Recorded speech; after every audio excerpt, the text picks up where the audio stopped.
تعالیٰ نے اس رات کو پوشیدہ کیوں رکھا ہے؟ یہ بھی ایک سوال ذہن میں آتا ہے کہ بتا دیا جاتا. دیکھیں ایک طرف تو کتنی بڑی مہربانی ہے کہ ہمیں یہ نہیں کہا کہ سال میں ایک رات شب قدر ہے، ہمیں پورا سال ہر رات عبادت کرنی پڑتی ہے، تلاش کرنا پڑتا. یہ بھی نہیں کہا کہ رمضان کی کسی رات میں شب قدر ہے، ہمارے لیے وہ بھی آسانی کر دی. آخری عشرے کی کسی رات میں ہے، یہ بھی نہیں کہا، بلکہ نبی پاک علیہ الصلوۃ والسلام نے ہمیں یہ بتا دیا کہ آخری عشرے کی 5 تاک راتوں میں سے ایک رات جو ہے وہ شب قدر ہے.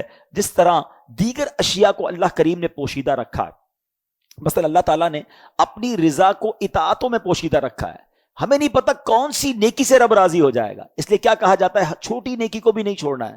کبھی آپ نے سنا ہوگا نا کہ کسی نے کتے کو پانی پلایا، اس کی بخشش کر دی گئی، راستے سے کانٹا ہٹا دیا، اس کی بخشش کر دی گئی. تو چھوٹی نیکی بھی نہیں چھوڑنی ہے، کیونکہ اللہ پاک نے اپنی رضا کو اطاعتوں میں چھپا کر رکھا ہے. ہم نہیں جانتے کس عمل سے اللہ راضی ہو جائے، وہ نقطہ نواز ہے.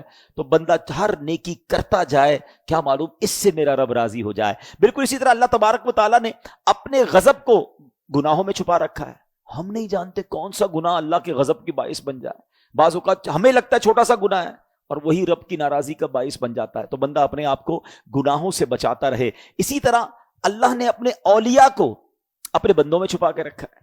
ہم نہیں جانتے اللہ کا ولی کون ہے. دیکھیں صحابی کی تو ڈیفینیشن پتا ہے کہ جس نے نبی پاک علیہ الصلوۃ والسلام کی صحبت ایمان کی حالت میں اٹھائی، ان کا خاتمہ بھی ایمان پر ہوا، وہ صحابی رسول ہے. مگر اولیاء کرام کی کوئی ڈیفینیشن نہیں ہے، ٹھیک ہے نا. ہمیں نہیں پتا کون اللہ کا ولی ہے.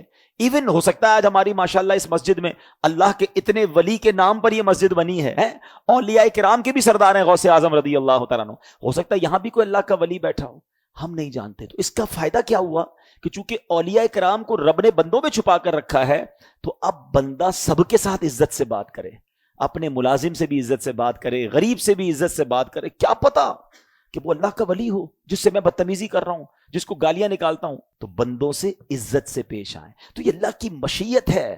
اسی طرح رب نے یہ لیلۃ القدر کو بھی پوشیدہ رکھا تاکہ ہم ان 5 راتوں میں تلاش کریں، عبادت کریں. ورنہ ہم تو ایسے نکمے لوگ ہیں، ایک رات پتہ چل جاتی تو باقی راتوں تو پھر ایسے ہی سارے بھول جانے تھے. چلو اس بہانے 5 راتیں تو مسجدیں بھرتی ہیں، ان 5 راتیں تو سجدے ہوتے ہیں، کچھ عبادت ہوتی ہے.